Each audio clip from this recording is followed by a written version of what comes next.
नहमदु व नसल्ली अला रसूलिहिल करीम अम्मा बाद। अस्सलामु अलैकुम व रहमतुल्लाहि व बरकातुहू। मैं जानिदुस सालिहात लिल बनात कड़पा आंध्र प्रदेश की मुअल्लिमा नजमा बात कर रही हूँ। आजकल जो चार शादियों, इस्लाम में चार शादियों का जो मसला छिड़ा है, हिंदू मजहब के लोग जो ये चार शादियों के बारे में नुक्ताचीनी करते हैं, कहते हैं कि गलत है, औरतों पर जुल्म है, तो उसके सिलसिले में मैं कुछ कहना चाहती हूँ, मेरी राय का इजहार करना चाहती हूँ। इस्लाम में कुरान की आयत है सूरह निसा की, अल्लाह ताला का इरशाद है, फनकिहू मा तवा लकुम मिनन निसाही मसना सलासा और रुबा फ़इन खिफ्तुम अल्ला तादिलू फवाहिदा। इस आयत का तर्जुमा यूं आता है, तुम औरतों में से उनसे निकाह करो जिनको तुम पसंद करते हो, दो दो, तीन तीन या चार। अगर तुम को ये डर हो कि तुम उनके दरमियान इंसाफ नहीं कर पाओगे तो एक ही पर इत्तेफा कर दो। तो देखिए, इस आयत में अल्लाह ताला मुसलमान मर्दों से कह रहा है कि जो औरतें तुमको पसंद हो, तुम उनमें से दो या तीन या चार तक के तुम शादी करो, तुम निकाह करो। इसमें अल्लाह ताला इजाजत दे रहा है, ना कि हुक्म दे रहा है। और कह रहा है आगे ये भी कि अगर तुम उनके दरमियान मुसावात, अगर तुम उनके दरमियान फैसला नहीं कर पाओगे, अगर उनके दरमियान इंसाफ नहीं कर पाओगे तो एक ही पर इत्तेफा कर लो। तो हमारे जो हिंदू भाई जो हम पर नुक्ताचीनी करते हैं, कहते हैं कि चार शादियां तो औरतों पर जुल्म है। ये किस तरीके से जुल्म हुआ? ये जुल्म सरासर नहीं है। मैं इसके बारे में जो चार शादियों का जो फायदा है तो इसके बारे में आपको समझाती जाती हूँ। अक्सर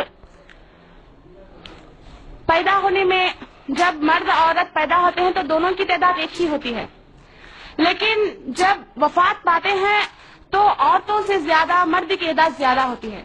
वजह यह बनी कि जो जंग में ज्यादा जाते हैं वो मर्द ही जाते हैं, जिसकी वजह से मर्दों का ही इंतकाल ज्यादा होता है। जैसा कि हम इस्लाम का नहीं बल्कि दुनियाही का हिसाब पहले जंग अजीम को देखते हैं। जो जंग अजीम 1914 से 1918 तक हुई, उसमें 80 लाख मर्द इंतकाल हुए। उसमें सिर्फ 80 लाख मर्द सिर्फ फौजी इंतकाल हुए, और जो बाकी शहरी है उनका तो कोई हिसाब नहीं। और जो दूसरे जंग अजीम 1939 से 1945 तक हुई, उसमें 6.5 करोड़ मर्द जख्मी और माजूर हुए। तो अब इस जंग को कायम करने, इस जंग को कायद की जो कंट्री थी वो जर्मनी थी। तो उसकी हालत 1920 से 1940 तक ये बनी हुई थी कि उनमें से हर एक मर्द के मुकाबले में 3 औरतें निकाह को पहुंची हुई थी। 3 औरतों की उम्र निकाह को पहुंची हुई थी।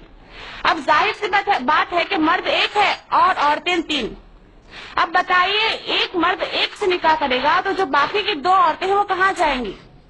वो 2 औरतों का क्या हाल होगा? या तो वो यूं ही कुंवारी बैठ जाएंगी, या तो वो दूसरे गैर शरई काम में, या तो गैर शरई कामों में लग जाएंगी, जिसकी वजह से वो औरत बर्बाद हो जाएंगे और हमारा जो समाजी निजाम है वो बिगड़ जाएगा।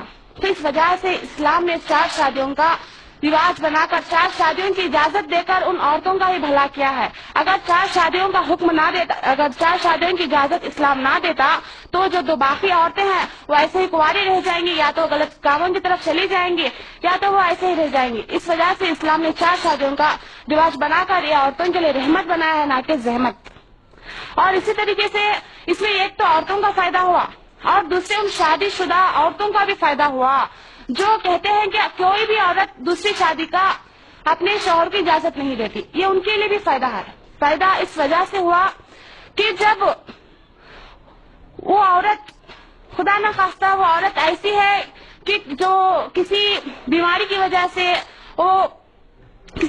वजह से क्या उसको बच्चा वगैरह पैदा नहीं होता, तो मर्द को हक है कि वो तलाक दे और दूसरे से निकाह करे।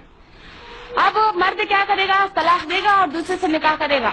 अब नुकसान किसका हुआ कि वो औरत तलाकशुदा हो गई, वो तलाका हो गई, और उसको पालने और देखने वाला कौन बनेगा? تو اس کا حل اسلام نے یہ نکالا کہ اس عورت کو بھی رکھو، مرد کو حکم دیا کہ تم اس عورت کو بھی رکھو، اس کا جو انصاف ہے اس کے ساتھ انصاف کرو، جو نان و نفقہ ہے وہ نان و نفقہ بھی دو، اور تم دوسری عورت کو بھی تم پالو۔ تو کیا یہ عورتوں پر ظلم ہوا یا رحمت ہوئی؟ اگر صرف ایک طلاق، اگر ایک نکاح کی اجازت ہوتی تو وہ مرد طلاق دے دیتا اور دوسروں کو نکاح کر لیتا، لیکن اسلام نے 4 شادیوں کی اجازت دے کر مرد ہی کے لیے، عورت ہی کے لیے رحمت بنایا ہے، نہ کہ ظلم کیا ہے۔ اور جو کہتے ہیں کہ 4 شادیاں صرف اسلام ہی میں ہے یا ظلم ہے، اگر ہم ہندو مذہب کے تاریخ کو دیکھتے ہیں تو ہمیں پتا چلتا ہے کہ ان کے مذہب میں بھی 4 شادیوں کا رواج تھا، 4 نہیں بلکہ کئی شادیوں کا رواج تھا۔ ان کی کتاب میں کہیں بھی ایسا نہیں ہے کہ تم صرف ایک شادی کرو، ایک سے زائد نہ کرو، کہیں بھی ایسا لکھا ہوا نہیں ہے۔ جیسے میں مثال کے طور پر رام چند جی کے والد دشرت، جن کی 3 بیویاں تھیں، کوسلیہ، سمترا، کیکئی، اور پانڈو جی کی 2 بیویاں تھیں، اور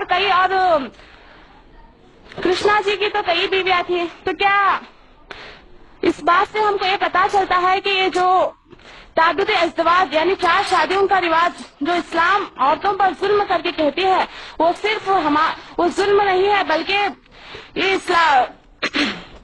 ظلم نہیں بلکہ عورتوں پر رحمت ہے۔ اور اگر دیکھا جائے تو دوسرے مذاہب میں بھی اس کا رواج ہے، اور دوسرے مذاہب کے بڑے بڑے لوگ بھی 4 شادیوں، ایک سے زیادہ شادیاں کیا کرتے تھے۔ تو بولنے کا مقصد یہی ہے کہ جو نکتہ چینی اسلام پر کرتے ہیں کہ 4 شادیوں کا اجازت مرد کو دے کر عورت پر ظلم کیا جا رہا ہے، یہ ظلم نہیں ہے بلکہ عورت ہی کے لیے ایک رحمت ہے۔ تو السلام علیکم ورحمۃ اللہ وبرکاتہ۔